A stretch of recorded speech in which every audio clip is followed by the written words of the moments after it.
Всем пилоты, с вами снова Схард, и сегодня мы подведем итоги обновления EFEX за месяц. Поехали! Весь китайский Новый год, пока разработчики праздновали, мы фармили бутылки, билеты, сдавали теорию на право вводить яйцо, ну и конечно же арендовали свои корабли всяким проходимцам. А еще сыграли в казино, но об этом отдельно. Из положительного хочется отметить достаточно увлекательную возможность обкатать свои собственные фиты на арене в реальных условиях, а также действующий во время всего ивента бонус к луту и планетарке. За это мы разработчиков похвалим. Нейтрально можно оценить награды за аренду кораблей и тесты. По факту за аренду нам давали халявные иски, просто надо было заходить в игру почаще, однако как следствие это вызвало отложенный эффект подорожания всего, в том числе и Плекса, который уже сейчас начал пробивать все возможные потолки за компанию с рублем. А с 3 марта запустился второй раунд аренды. А ведь я ванговал, что эта механика станет постоянной в игре. Да ванговался. Так что Плекс продолжит свой полет в стратосферу, а за ним еще и стоимость игровых товаров в рублях. Так что затаривайтесь заранее. А вы готовы к Конкорд пассу за 2К? Напишите в комментариях. Ну и наконец, лото с бутылками и казино. Как всегда, лютый грабеж и развод, рассчитанный на донатных китов. По результатам опросов и изучению Reddit, получилось, что половина капсулеров вообще забила на ивент и выбивала бутылки лишь изредка. При этом 50% из них вообще ничего не получило. Из оставшихся крупных крутильщиков лишь 20% смогли в финале получить наград более чем на 10 тысяч билетов. Цифры опроса, конечно, примерные, но в целом показательные. Казино не может проиграть. Если вы страдаете лудоманией, воздержитесь от участия в подобных ивентах. Ну и еще одна околополитическая новость про ивент, который закончился буквально на днях. Оставь свой след в галактике. По данным от главы Альянса РМ, они нанесли достаточно урона, чтобы занять первое место, но внезапно за считанные часы до завершения обратного отсчета несколько других корпораций совершенно внезапно нанесли кому-то еще 100 миллиардов урона, вместив русскоязычный альянс до 3-го места. Больше деталей мы пока не знаем, но похоже решение будет обжаловано. Будем следить за ситуацией. Абьюз игровых систем – зло. Редакция надеется на справедливое разрешение ситуации. Напомним, что в качестве награды выдают уникальные медали, ядерные линкоры и логотип для Альянса.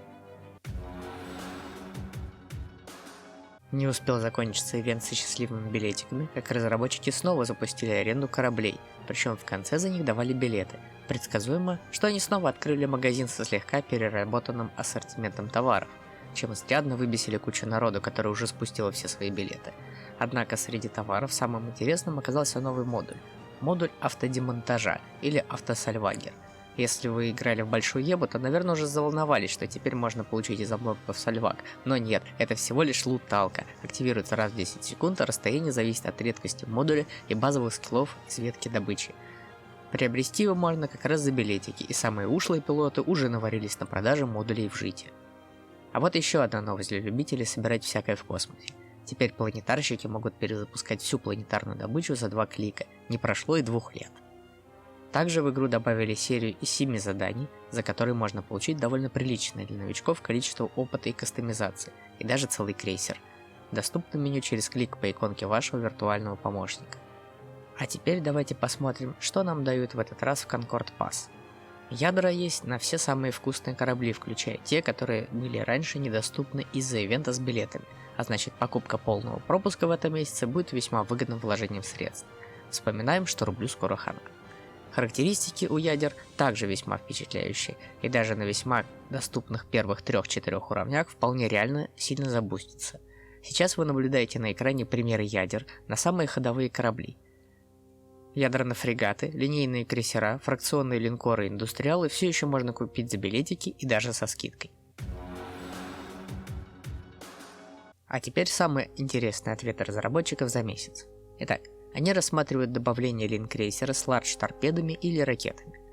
Новых защитных модулей для аутпостов капсулеров не будет, так как они изначально считаются разработчиками скорее промышленными объектами. Рассматривается добавление новых модулей в контейнеры, выбиваемые на Т-10 миссиях.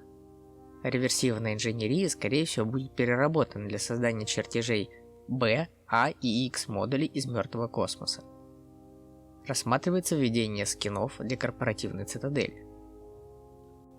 Клиент для ПК пока не в планах. Разработчики стараются оптимизировать производительность в первую очередь под оригинальный клиент на мобилках. Капиталом добавят трюм для топлива, но ангаров для переодевания и транспортировки кораблей пока не планируется. Новые техуровни и функции пока добавлять тоже не планируется, но новые промышленные скиллы и материалы точно будут. А на этом все. Подписывайтесь, ставьте лайки и даже дизлайки, а также отправляйте пожертвования по ссылке в описании ролика. Это недорого и точно ускорит выпуск нового материала про Эхо. Всем мирного неба!